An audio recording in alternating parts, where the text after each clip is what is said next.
How to sign in to Cigna Provider Portal.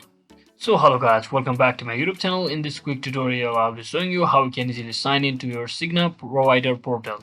So first, just head over to any of your favorite browser and simply search in for Cigna Provider Portal just like this. And you can tap on this any one of this link, but this one is the official one, so you just have to tap on this. Select this link because of this logo. So once you're inside here, you should be redirected to this page. Now simply tap on this login button over here. And once you log in, you should be redirected to this page where you can log in as an employer, as a member, as a healthcare provider or partner. So let's say I want to log in as a member. Just tap on this first link. If you are a member, and you should be heading over to this page where you'll have to enter your reference number and click on continue, and make sure to enter correct password and reference number. And once you enter your password which are correct, then simply click on login, and just like that you should be successfully logged into your account. So that is it for today guys. I hope this video was helpful. If it was, don't forget to like and subscribe to the channel. See you on the next one.